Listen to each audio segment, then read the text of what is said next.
بسم الله الرحمن الرحيم. الحمد لله رب العالمين. الحمد لله الذي هدانا لهذا وما كنا لنهتدي لولا أن هدانا الله. الحمد لله على نعمة الإسلام وكفى بها نعمة. الحمد لله على منة الولاية وكفى بها منا. وأشهد أن لا إله إلا الله وحده لا شريك له. وأشهد أن سيدنا وعظيمنا وحبيب قلوبنا النبي المؤيد والرسول المسدد والمصطفى الأمجد والمحمود الأحمد حبيب إله العالمين أبي القاسم محمد صلوات الله وسلامه عليه وعلى أهل بيته الطيبين الطاهرين المعصومين سفن النجاة الأعلام. من ركب سفينتهم نجا ومن تخلف عنها هلك وغرق. ثم أما بعد. Respected elders, brothers and sisters, Assalamu alaikum jami'an wa rahmatullahi wa barakatuh. Don't you just love this Muhammad and his enthusiasm? He's saying, I hope you had a fantastic fast today, mashallah. It's amazing. So, Hussein, it's so good to see our youth, such energy and vigor and excitement, alhamdulillah rabbil alamin. Well done, brother Hussein. You kept us entertained for the past 1 month, mashallah. So bless you and bless your family for this. We are talking again, or continuing where we left from yesterday in regard to the question of parents and what makes good parents and what constitute good parents. In fact, there are 5 characteristics that makes good parents that we should, that we as parents should inculcate in ourselves, and we should instill these characteristics in our children as they grow, or they can learn by practice. When they see their parents doing a particular action, then they will follow the actions of their parents. Number 1, good parents are those who are good disciplinarian. They have good discipline. They know how to discipline their kids. However, when we talk about discipline, it doesn't mean a stick. It doesn't mean that plastic sandals, that we all grew up with. I think you all know what the plastic sandal I'm talking about. The one with the 6 holes on the back, that when your father gives you one, it lasts for 6 weeks. La hawla wa la quwwata illa billah. I'm not talking about that. That's called today domestic abuse, child abuse. If you use such discipline on your children, God forbid, either your kids will be taken away from you, wal-iyadu billah, or you will face a jail sentence. Because that's the law. And Islam endorses the law of the land. Our maraji', may Allah subhanahu wa ta'ala prolong their life and make us benefit from their knowledge. They've said it unequivocally. If you are in a particular country and that country has certain laws that conform with our laws, we must obey these laws. We cannot go against it, because you are not forced to go against your religion. No one forces you to go against your religion. But you must also what? Focus and accept the laws of the land. A good set of parents, they love their children, but they do not let them get away with murder. i.e., children need to be communicated with or talked to at a level where the parents need to understand the psychology of children. And mind you, children are very clever. They know how to break into our weak points. They're laughing. They know. These 2 dudes, they know exactly what I'm talking about. They're sitting there, they say, exactly, we know the tricks that we can use to get what we want when it comes to our mom and dad. One of these tricks that children use that we should be aware as parents is that they are persistent. They will not take no for an answer. They will keep at it for 20 hours. I want this, I want this, I want this, I want this. And they're not tired. They're not tired. They will do it. One of the best policies for that is to ignore them. You must ignore them. No, now they know the tricks. No, now they know the tricks. You have to ignore them.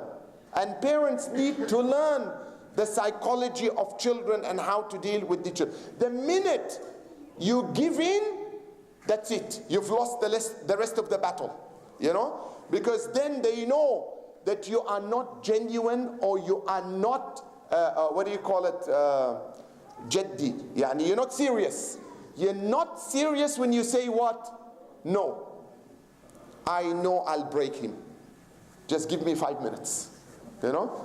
He will ultimately what? To get rid of me. Say what?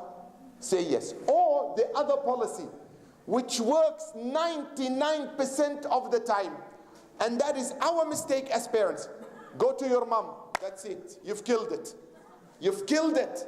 Go to your mom. It means what? I'm not going to do it, but mom will do it. And vice versa. Go to your dad. That's it. You've killed the whole scenario. So how to overcome this problem?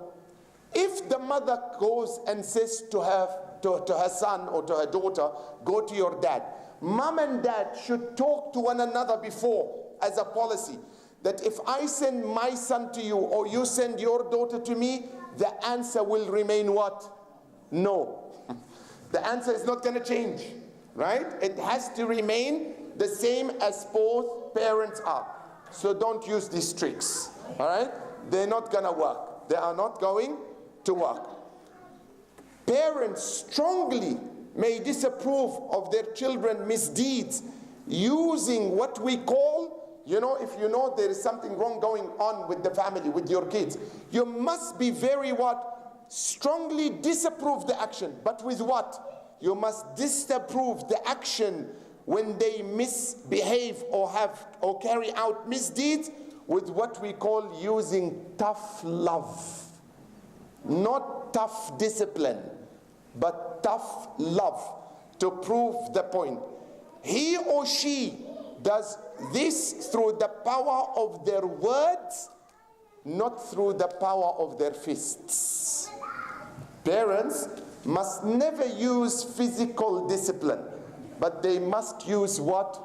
Words. Words of action. Words of approval or disapproval. They must sit and talk to their kids. They must sit and communicate with their children.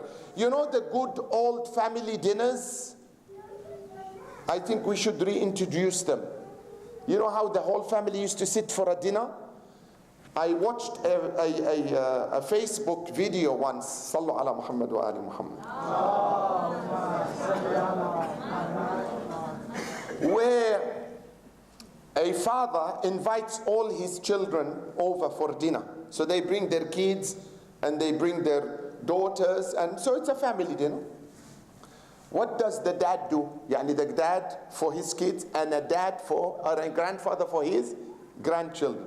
He stands at the door with a basket and he asks everyone to put his mobile phone in the basket. Why? Because a family dinner with mobile phones is not a family dinner. Any dinner with a mobile phone, iftar with a mobile phone, forget it. There is no sociability at all at the table. Everyone is socializing on what? On the phone. So there is no interaction between family and kids. Educationalists say what? Educationalists and psychologists, they made a study about what they call quality time. Quality time is what? Is when you spend quality time, good time with your kids. They came up with astonishing statistics. They say most parents, after their children come from school, how long do they spend quality time on average with their kids? Take a guess. How much time? They spend quality time, quality talking about things that affect the future of the kids and the day-to-day activities of the kids. How many? Half an hour? 6 minutes. 6 minutes only is considered quality time. The rest is what? Take your bag, bring your bag, come and eat, take your table, bring your table, take your bag. bring your dirty clothes, pick up your dirty. This is not quality talking. Quality talking is when the mother and the father, they sit and they say, tell us what happened today at school. And they start conversing. You need to find out, did your children get bullied? For example, are they doing well at school? Are they behaving well at school? What is the school's perception of my kids? Interact with the teachers, come back and discuss the issue at home with your kids. This is what is considered quality time. Also considered quality time is what? Is spending time with your kids to find out what do they want from you as a parent. How can I be part of your life? Not only you part of my life, but how I can be an active part of your life. What do you want? I remember my late father, may Allah subhanahu wa ta'ala rest his soul, and all your marhumeen. When I went to Australia, I was 14 years old. I went to a school after I did my English course, and I was in year 8, I remember. So next to the school I was in, I came to know later that there is a mosque which is about 7-minute walking from the school. So it was Friday. So I said to my dad, I said, you know what? Since it's Friday and around that time it's lunchtime anyway, I need to go and pray Friday namaz in my break. So he said, how are you going to do that? You're not allowed to leave the school. I said, I don't know, let's brainstorm. What do you think? You tell me. So he said, look, first let me write a note to your headmaster. If it works, it works. If it doesn't, I'll come in person. Now this is quality time. You know, this is support. But if my dad says, for example, you know what? I don't know, you go work yourself out. You know, I may not be interested anymore. I will not take it serious. But I knew that he had offered himself in a number of choices. Write a letter, I'll come in person. That's what our kids want when they are in school, when they are in, maybe not so in university, because now they are adult, they can fetch for themselves, but still they need our support and our wisdom and our direction. And if they are used to it from a very, very young age, they will not give up on it when they become what? Adults. They will always consult their parents. And the best friends that our children should have is not their school friends. It's not their playground friends. It's their parents. We must become friends to our children. Just like the Prophet ﷺ, you know, treat your children the first 7 years as princess and prince. You know, he's the king in the house. They are the prince and the princess in the house. How? Look at the Prophet ﷺ. He would go into the mosque, pray, and then Imam Hassan and Imam Hussein crawl out.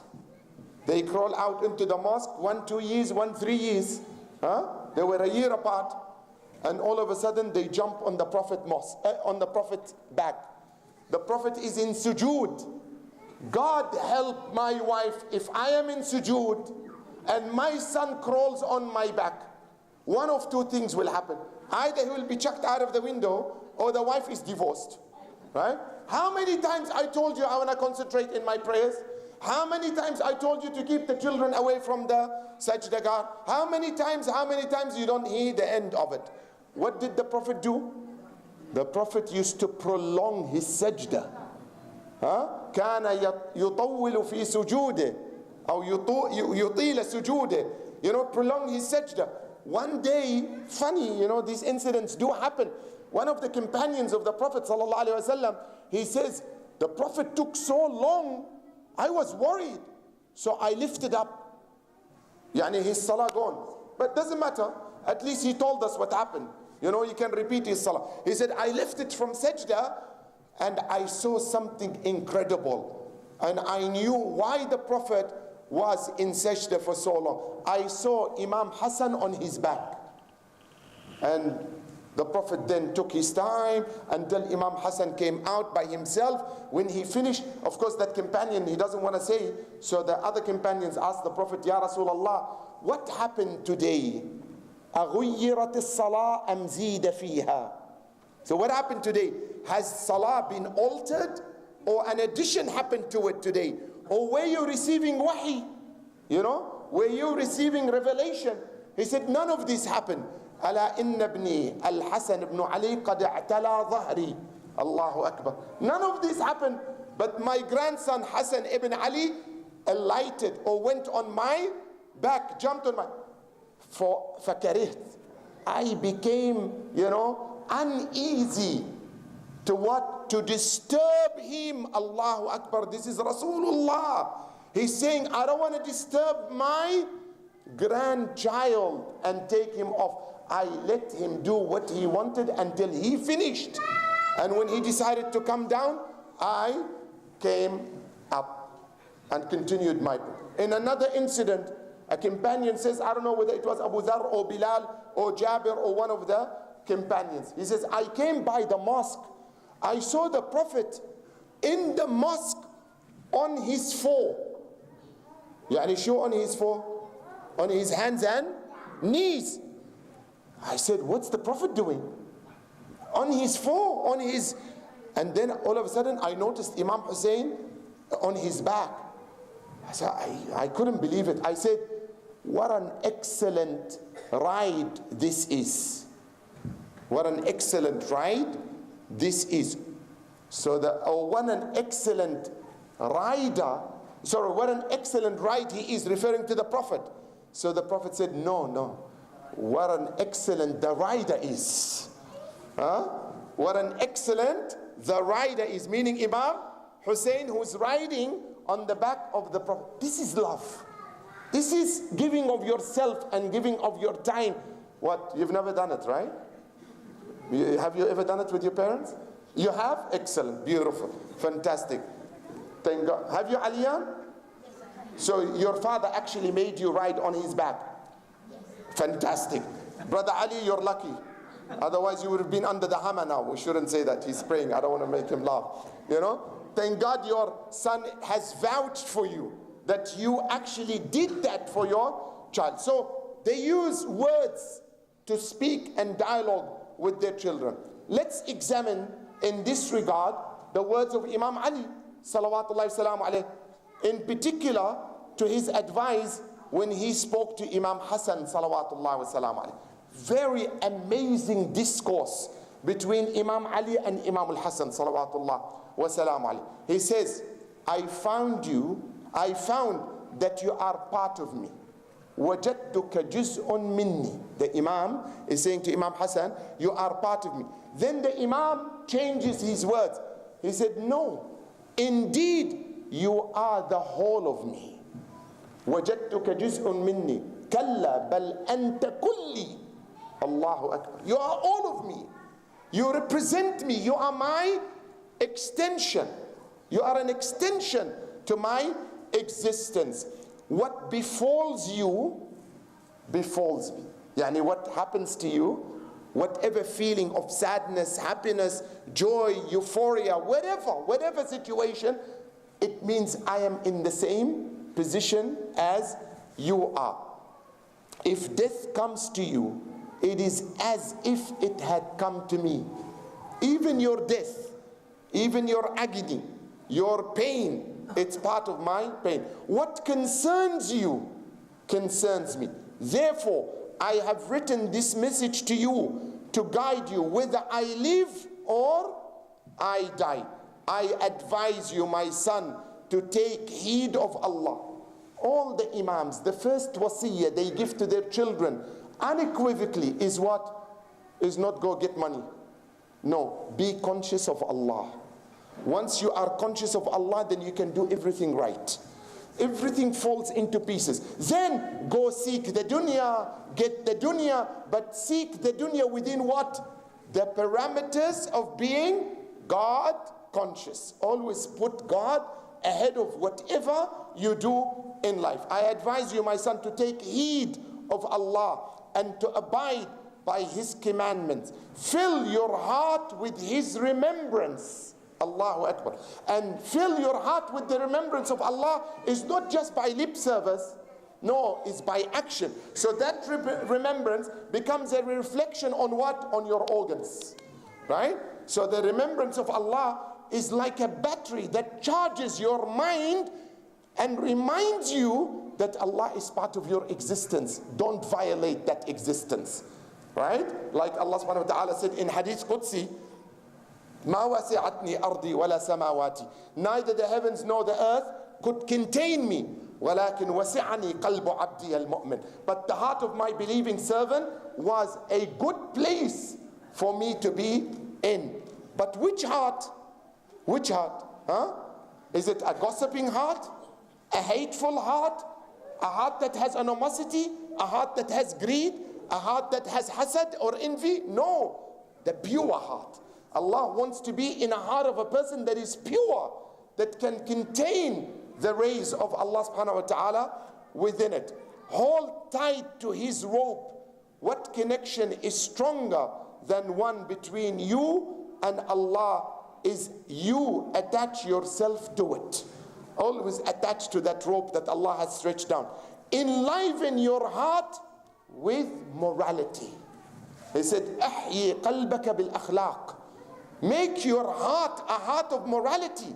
Don't allow your heart to entertain anything other than goodness. I mean, where do we find such advices these days? Do we really sit with our kids and talk to them like that? But you know what? Your kids expect it, but they never say it. They never say, they want you to spend time with them. You know the famous story, I think you've heard it from me, especially those respected elders who have come to my lectures in North Shore. They've probably heard this example. There was a child that came to his father once and he said, Dad, how much do you make an hour? He said, my accountant doesn't know that. Do you think I'm going to tell you? You know, I don't even tell my accountant how much for tax fraud, you know, for tax evasion, you know. But anyway, he says, why you ask me? He said, just tell me, please, tell me. He said, La hawla wa la quwwata illa billah. What's this guy? He said, I make $100 an hour. $100? He said, all right. He said, can I have $50 of your... He said, I make $100 and I give you 50. There's something wrong with you. Go to bed. So the child went to bed crying. No, the father has conscience, you know. Every father has, you know, that heart that looks after their kids. So he followed his kid. His kid has already what? Put his head on the pillow and he's about to doze off. So without the child realizing, the father took out $50. He said, haram, maybe he needs it for a good cause. He slips the $50 under the pillow. The son wakes up. He realizes that the father has slipped something. As the father leaving the room, he takes out the $50 and then he looks into his PJ pocket. There is another $50. He takes out the $50, puts the $50 from his dad, and he says, Dad, can I buy an hour of your time? Allahu Akbar. It means what? It means he does not know his dad. His dad has not been sitting with him. He was dying to spend this time that he thought, if I give my dad the $100 he earns, he may spare an hour and sit with me. You know? Many kids, by the way, tell their parents, don't spoil us with gifts. I mean, gifts are remarkable. We adults love kids, gifts. Who doesn't, right? We all love gifts. You know, someone comes to me now and says, because what is the concept of a gift, brothers and sisters? Who knows? Huh? The thought that I am what? I'm thinking about you. I've never forgotten you. You know, you go to Mecca. Who goes to Mecca and think about anyone? You forget your family even in Mecca, right? But you come back and you say to your friend, you know what? I was shopping and I saw this beautiful tasbih and I bought it for you. It's not about the tasbih.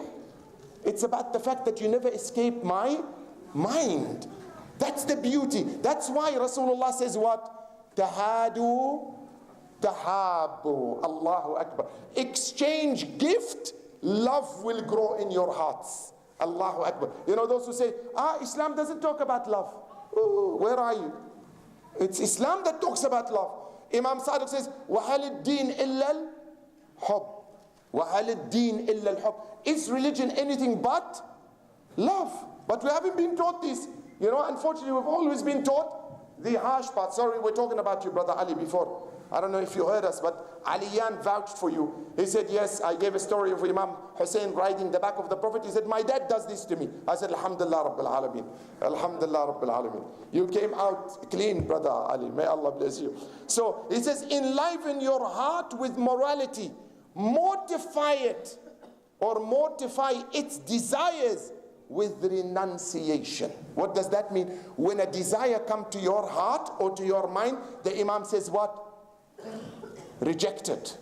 Throw it away for the love of Allah subhanahu wa ta'ala. Because if you do it for the love of Allah, Allah will replace you something better than it. You know, Rasulullah sallallahu alayhi wa sallam has a beautiful hadith in this regard. He says, Man affa an shay'in fil haram, mallakahu Allahu lahu fil halal.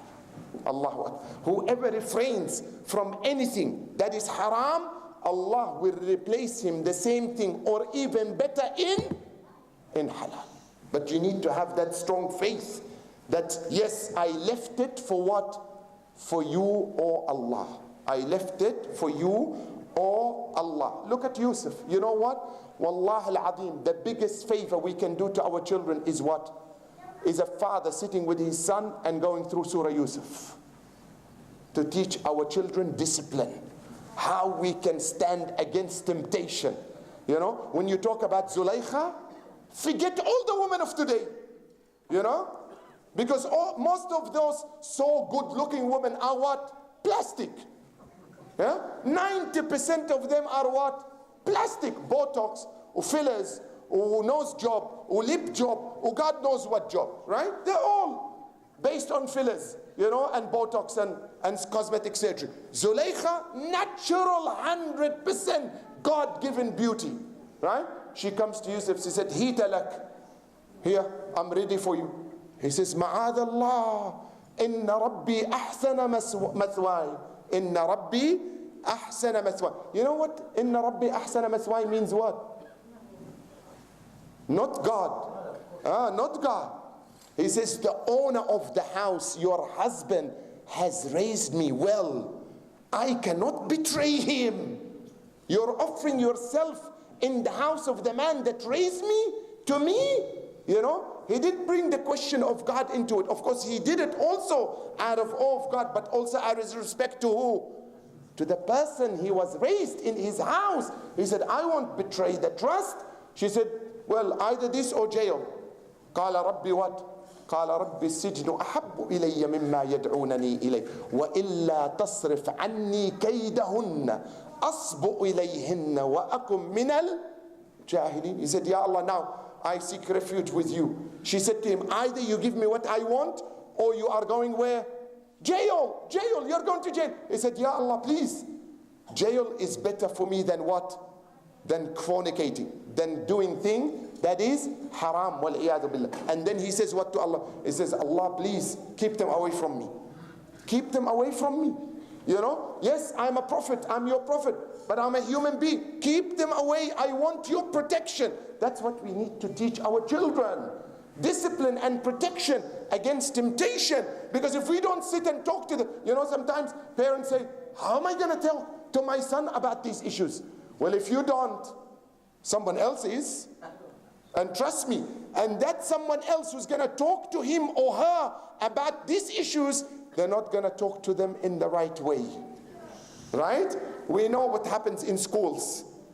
You know, we know what happens in school. We know the videos and the films and what have you that have been introduced as a part of the curriculum in order to discuss very sensitive sexual issues in regard to our children. If we keep that particular thing vacuum and we don't fill it with the right information, it will be filled with what? With the wrong information. So the mother needs to sit with her daughters and talk about these issues. The father, the mother, for example, should come and sit with her daughter and discuss what? Surah Nur. Hijab, modesty, discipline, how a woman should act in public, how a man should act in public, you know. What are the conditions of interaction?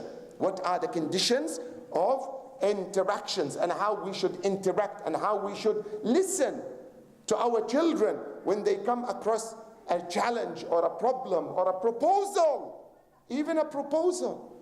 If your daughter gets a proposal, you know, look at the scenario we have between Islam and the way we have brought our children.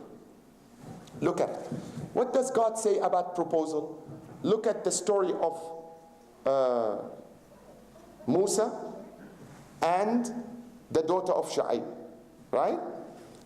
This also has several dimensions. Dimension number one, is it okay for the girl to make the proposal? Yes. قالت رب استأجر قالت يا أبتي استأجر. She said, oh dad, hire him. Hire him? What's going on? What do you want from Musa? You know, she tells him what she wants. قالت إن خير من استأجرت القوي الأمين. The best person you can hire is the strong. Yeah, you know what? Women like a strong person. They don't like sissy. Yeah, you know, a man. Yeah, high five. No, they don't like high five. You know, when it comes to a man, they want a real man in the house. Maybe they make fun or joke about certain things in life, but no, when it comes serious, they want a real man. إن خير من استأجرت القوي, the strong, not the strong as in fist fight. No, the strong is that he feels his position. He's a man when it comes to his duties towards his family, right? Al-Amin. Why Al-Amin? He's trustworthy. Why? Because when he came and communicated with us, he communicated with what? With trust. He did not have ulterior motives. He didn't want to date us, you know? So she went, she talked to her dad. What did that say? Yamsi, we have to ship you back. Yalla, yalla, yalla. We have to ship you back. Yalla, Kabul. Take her back. She's going to make a scandal out of us. Ship her back. Where did she find this guy? Oh, yalla, back to Hilla. Yalla, back to Hilla, back to I don't know what, or back to Tripoli or Beirut. Where did you find this guy? No, sit and discuss the issue. Because if it's a good proposal, you're a winner. How else your daughter going to find the husband? Where did she find him? Yani? He's going to come from heaven? He's not going to come from heaven. So she comes to him. She says, Dad is sending after you. I want to know who this guy is. Look, in our case, a girl meets a person. He says, you know what, sister, seem good. I've been observing you. MashaAllah, you great akhlaq, great character. What do you think about marriage? You know, I want to get to know you. She said, listen, don't you dare tell my dad. He'll kill me. Quite the opposite, you know, extremely the opposite. No, you know why? Because they know their dads are not willing to listen. But if their dad said to their daughters, listen, there will come a day, you're going to be an adult. Someone may be interested in you. Of course, it's by default. Someone is going to be interested in you, right? She's not going to just sit there as a doll in your home. She has to get married. If you find someone, come and tell me. Don't shy away from telling me. What have you established now? Trust. Exactly. You've established trust between you and your daughter. You know, I have, alhamdulillah, whatever daughters, they're listening to me. They can either say yes or no. And now they're going to hold me responsible for my words. Said, you said it. In New Zealand, night 27, you know, they know dates perfectly. 27 Ramadan at exactly, you know, 10 past 8. You know, you said that. Well, I'm coming to you now. And it happened with one of my daughters. She came to me. She said, Baba, there's someone interested in me. I said, where did you find him? Where did you find that interesting guy? She said, at the mosque. He is actually one of your students. He studies with you. I said, good, let me meet him. Let me meet him. Inshallah, you never know. Soon maybe they'll get engaged and married. What else do I want? What else do I God forbid, Dad, I found someone. Where do you, in a club? Wal-iyadu billah. Can you imagine? I'll have a heart attack. Huh? Absolute heart attack, I'll die. Right? But we need to facilitate. And one of the facilitation that we need to do is what? Is here, our mosques. Our centers. Our centers should be a vehicle for marriage. Where else our daughters and our children are going to meet? Where else? Okay, number 2 dimension of that meeting. Musa was what? What was he? An Israelite. An Israelite. Huh? An Israelite. What was the daughter of Shu'aib? Arab, Madian. She was an Arab. So an Israelite marrying what? 2 different cultures. 2 different, not 2 different religions, 2 different cultures. So is 2 different cultures can marry over my dead body, man? Huh? The father comes and says, my daughter found a husband. What is he? Somali. A'udhu billah. Astaghfirullah al-Ali al-Azim. What? Somali? What's wrong with Pakistanis? You know? What's wrong with Indians if they're Indians? What's wrong with Afghanis? What's wrong with Arabs? What's wrong with Iraqis? You could not find anyone. Ya Allah, what have I done in my life, Ya Allah, that you challenge me in such a situation? What is it that I've done? You've done nothing. This is healthy. Allah subhanahu wa ta'ala says in Surah Hujurat, وَخَلَقْنَا بسم الله الرحمن الرحيم يا أيها الناس إنا خلقناكم من ذكر وأنثى وجعلناكم شعوبا وقبائل لتعارفوا إن أكرمكم عند الله عربيكم أفغانيكم هنديكم باكستانيكم. No. إن أكرمكم عند الله أتقاكم. O people who have created you from a male and a female, made you into nations and tribes. Why? So you may come to know one another. And look what Allah says in وَجَعَلَ بَيْنَكُمْ نَسَبًا وَشُو وَصِهْرًا. Yani Allah, when He created mankind, He created them either related by blood or related by what? Marriage, musahara. By marriage, regardless of your background or nationality. It's a healthy phenomenon. Islam came to break what? Break barriers. Rasulullah sallallahu alayhi wa sallam, he says to Zayd, he said, Zayd, you're gonna marry Zainab. Zainab? Which Zainab, ya Rasulullah? Your cousin? He says, yes, Zainab bint Jahsh. She's the cousin of the Prophet sallallahu alayhi wa sallam. He said, ya Rasulullah, I am Zayd, your adopted son. I am nothing. I'm a non-entity. No one knows me. No one knows my parents. You know, to the Arabs, this is a big no-no. You know, you cannot marry your daughter to someone which is what? From a lower class. But Allah wanted to pass a law that your child by adoption is actually what?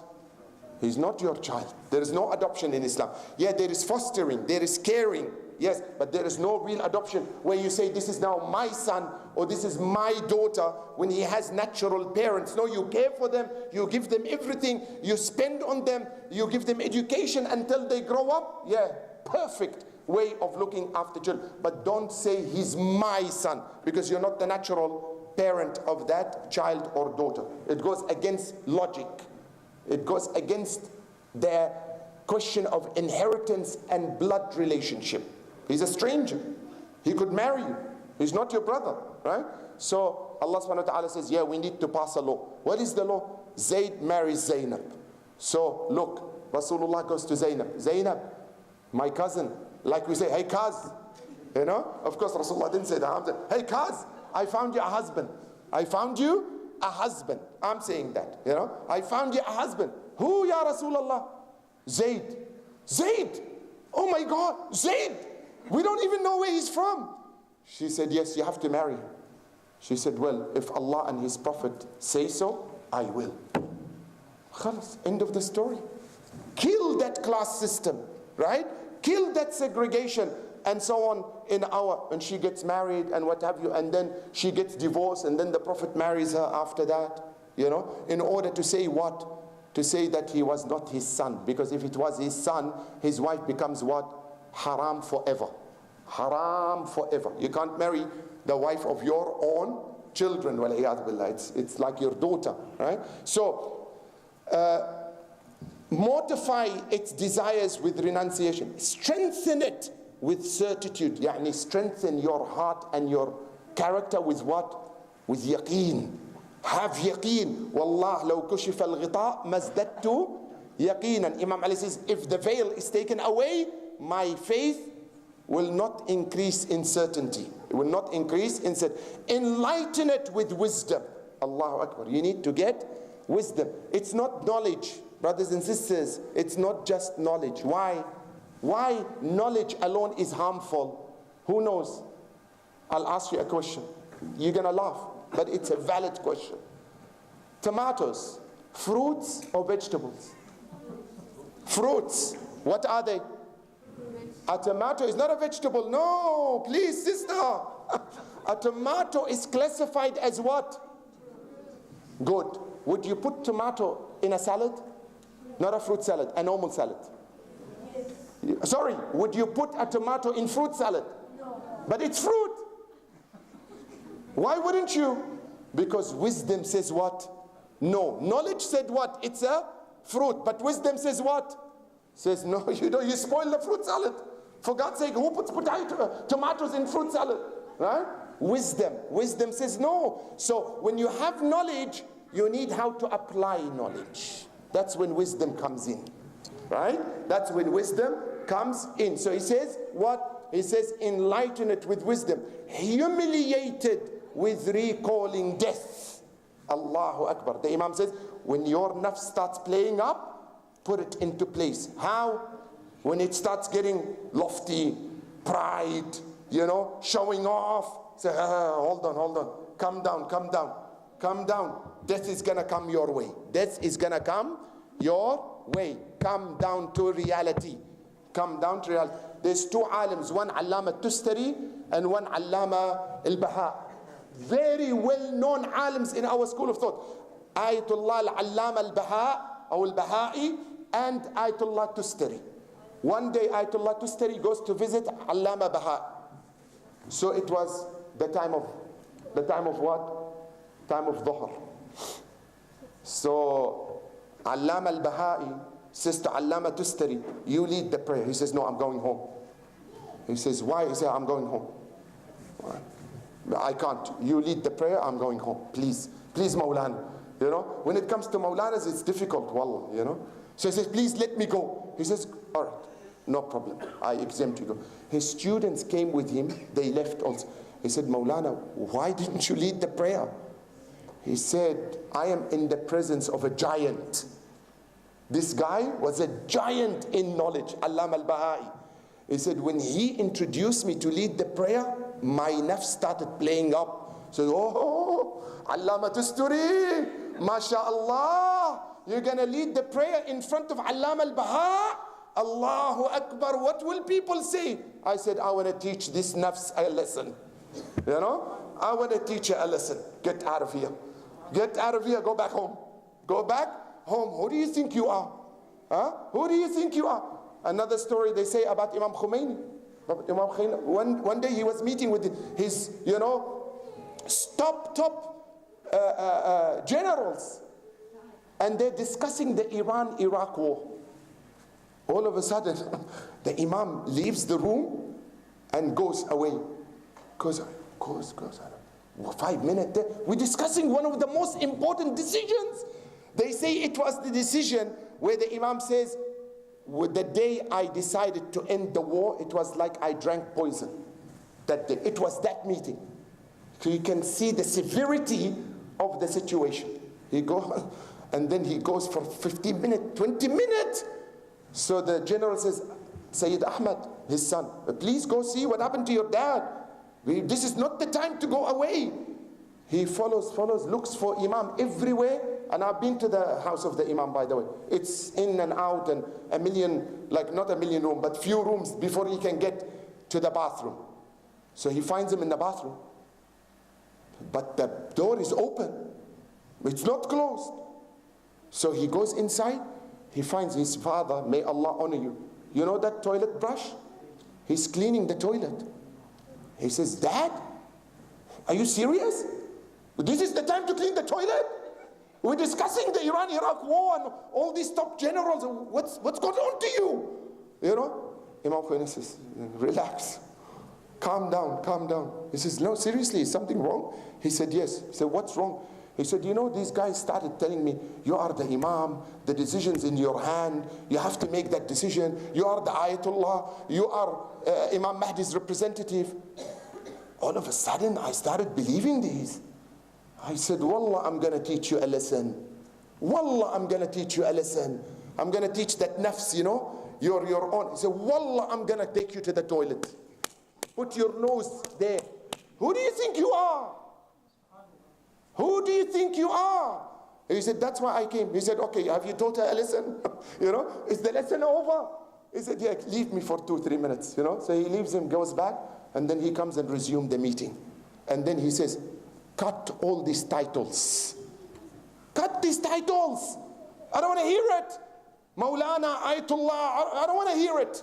Just let's get to business. Let's get to business. You need to sit and talk about these issues. Otherwise, where are you going to learn it from? You will not learn it from any, what's this? We're still 0.1, we passed 1 hour. No? Still time? Okay. So he says, let me finish at least this. Enlighten it with wisdom. Humiliate it with recalling death. Make sure of mortality and make it aware of the quirks of this world. Caution it against the changes of fortune with time and the eventualities of night and day. Always say to yourself, you know, one day is for you, the next may be against you. Prepare yourself for what is come. Expose it to the history of those who came before you and remind it of their destiny. Walk in the premises and among their ruins and mediate on what they have accomplished and what they left behind. He didn't just tell him, learn from their mistakes. No, he said also learn from what? Their accomplishment. Right? So that's positive attitude. Learn, advance yourself from anywhere. If you see something in the world, don't say, no, I can't take it, you know, because the author is not a Muslim. Really? So what if he's not a Muslim? Look what the Prophet says, sallallahu alaihi wasallam. He says, "Al-hikmatu dallatul mu'min huwa ahaqqu biha aynama wajadaha." Wisdom, knowledge, is the lost property of any believer. He is more worthy of it wherever he finds it. You find it with a Jew, you find it with a Christian, you find it with a Buddhist, you find it with a Sikh, you find it with an atheist, you find it with an agnostic, with a New Zealander, with a Kiwi, with a Maori, with an Aussie. And it's good knowledge. Who is more worthy of it? You and I. We should learn it, encapsulate it, practice it. Right? We should take it. If it's good knowledge, if it is good knowledge, it's worthy of my protection and learning. What they have accomplished and what they've left behind. Where they have departed and where they have settled. Because sometimes you need to learn that changing the atmosphere is a good thing. Changing the environment is what is a good thing. If you see that the place you are in is not working for you, what do? Pick up the pieces and go. Don't stay in one place. Go, leave it. You know. Number 2 characteristic. We said number 1, he's a good disciplinary, right? He sits, he talks, he shows love, but strong love. Number 2, and that is something very tough, open-mindedness. Parents need to be what? To have an open mind, not a closed mind. You know, we didn't do this back home, but that's back home. This is different. You know, that's back home. It's different here. A good parents understand the time, people and taste change over the years and does not try to maintain some so-called standard of his own time, the gold standard of his time. What did Imam Ali say? Train, teach and raise your children to a time different to your time. What worked for me may not work for my kids today, right? What worked for me before is fine. Alhamdulillah, I made it so far. You know, I so far made it. You know, we made it, right? But it may not work for our kids. Your time, different to your time. What is this statement actually telling us? It's all about positive parenting. It's about positive parenting. Now, wherever you go in the educational world, they always talk about what? Positiveness, positive thinking, positive vibes, everything. Surround yourself with who? Positive people. Don't be among what? Negative people, those who nag day and night. Nothing makes them happy, right? What's happening to you? I'm depressed. Why are you depressed? Too many problems. Okay, come over your problem. Do something about, I can't do. Ooh, stay where you are. You know, it's not going to work with these people. It's not going to work with these people. Move away from people who are always complaining or talking about others, because they will bring you down. They will bring you down. You will not get anywhere. It is an approach. What is positive parenting? This is positive parenting. It's an approach to parenting that aims to promote children's development and manage children's behavior in a constructive, non-harmful way. Okay? You don't leave your children with a scar. You know, each one of us has a memory, right? That has left what? A scar from what? Childhood. And that scar is sometimes often horrible. Horrible. That takes you years to get out. Why? Because the way we brought our children was a harmful way. It's not a non-harmful, constructive, positive way. It is based on what? On good communication and positive attention to help children develop and grow what? Positively. Right. To help children grow positively. So I'll leave it here. I think if there is time on Friday, I will continue this, because it's important to cover the 5 points, and then we can nominate certain activities that we can do as sadaqah jariyah for our parents. Just in passing, I mentioned one today. The best thing as a sadaqah jariyah for our parents is to dig a well of water. The best thing to give on behalf of your parents is water to people. And in today's market, I'm telling you, you can get a water well dug up in some remote parts of Africa for $500. $500. Sometimes maximum $1,000. And it gives water endlessly. Imagine every time someone drinks water, where is the reward going? To your father or to your mother. Dig a well of water. There is nothing better than digging a well of water. Wa sallallahu ala Sayyidina Muhammad wa ala alihi tayyibina at-tahirin. May Allah subhanahu wa ta'ala grant us the opportunity to be among those, when they listen anything, they will only follow what is best. وآخر دعوانا الحمد لله رب العالمين وصلى الله وسلم وبارك على سيدنا محمد وعلى آله الطيبين الطاهرين. Brothers and sisters, as you know, the attendance is very low. So you people who are here, mashallah, please pass the word on for Friday program, so that invite, or everyone makes it, you know, a condition on themselves that at least I'll bring 5 people with me, 10 people with me, you know, so that we can all benefit from, at least it's the last night program that we have at this mosque, and bidding farewell to the month of Ramadan. 5 times from the bottom of your hearts. أَمَّنْ يُجِيبُ الْمُضْطَرَّ إِذَا دَعَاهُ وَيَكْشِفُ السُّوءَ. بسم الله الرحمن الرحيم. أَمَّنْ يُجِيبُ الْمُضْطَرَّ إِذَا دَعَاهُ وَيَكْشِفُ السُّوءَ. أَمَّنْ يُجِيبُ الْمُضْطَرَّ إِذَا دَعَاهُ وَيَكْشِفُ السُّوءَ. أَمَّنْ يُجِيبُ الْمُضْطَرَّ إِذَا دَعَاهُ وَيَكْشِفُ السُّوءَ. أَمَّنْ يُجِيبُ الْمُضْطَرَّ إِذَا دَعَاهُ وَيَكْشِفُ السُّوءَ. Last time. أَمَّنْ يُجِيبُ الْمُضْطَرَّ إِذَا دَعَاهُ وَيَكْشِفُ السُّوءَ. بحق محمد وآل محمد وبحرمة الفاتحة مع الصلوات.